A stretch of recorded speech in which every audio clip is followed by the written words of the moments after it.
Dasturimiz davom etadi. 2025-yil Guliston shahridagi 22 ming xonadon uzluksiz ichimlik suvi bilan ta'minlandi. Mirzaobod, Sardoba, Boyovut, Xovos tumanlari va Yangiyer shahridagi 12 ming xonadonni ham doimiy ichimlik suvi bilan ta'minlash ishlari ketmoqda. Davlatimiz rahbari raisligida 4-mart kuni Sirdaryo viloyatida amalga oshirilayotgan islohotlar natijadorligi va kelgusi ustuvor vazifalar yuzasidan o'tkazilgan yig'ilishda hududda ijtimoiy infratuzilmani rivojlantirish masalalari ham muhokama qilinib, bu boradagi ko'rsatkichni yanada oshirish vazifasi qo'yildi.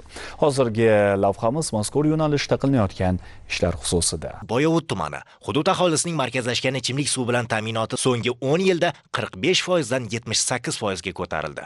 Mutaxassislarning fikricha, bir tumanning qisqa vaqt ichida 33% lik o'sishi bu yuqori natija. Ijodiy jamoamiz bilan tumanning eng olis manzillaridan biri Do'stlik mahallasida ham bo'ldik. Bu hududda yerosti suvlari sho'r bo'lgani uchun aholi suvni uzoqdan tashib kelishga va ba'zan sotib olishga majbur bo'lgan. 2025-yilda davlatimiz rahbarining Sirdaryo viloyati uchun ajratgan katta mablag'i hisobidan boyovutliklarning azaliy muammosi barham topdi. Ichishga noloyiq suvlar bo'lgan bizda u. Shuni ichib yurganmiz ancha yillar mobaynida. U sog'lig'imizga zarar qilib borardi. Kecha suv tashirdik bizda kranlardan.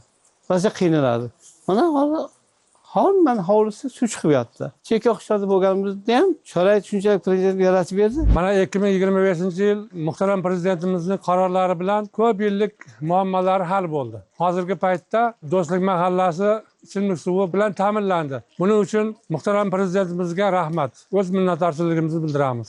Davlat rahbarining aholini ichimlik suvi bilan ta'minlashdek ezgu tashabbusi 2026-yilda ham davom ettiriladi.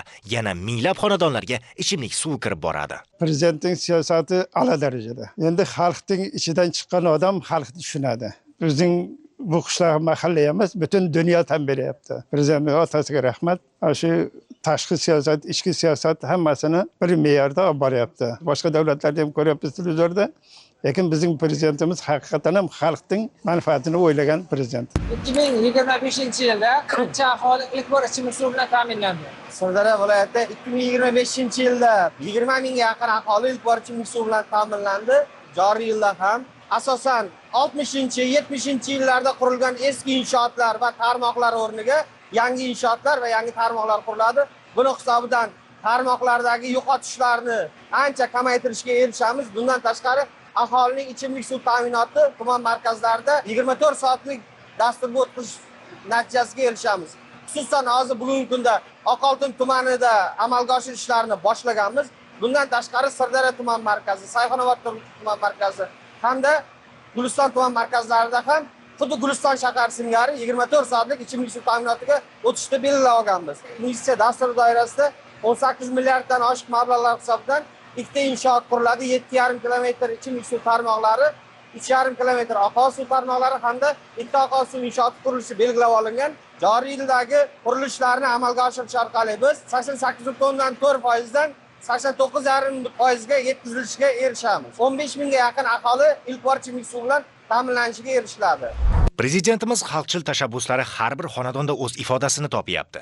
Odamlar bugunidan rozi bo'lib yashayapti. Bugun olis hududlarga kirib kelgan ob-hayot odamlarning hayotga bo'lgan munosabatini o'zgartirmoqda. Bugun mahallalarda yaratilgan sharoit ertangi kunga bo'lgan ishonchni mustahkamlayapti. Bu kabi islohotlar esa hali yurtimizning ko'plab manzillariga yetib borishi uchun aniq rejalar bor.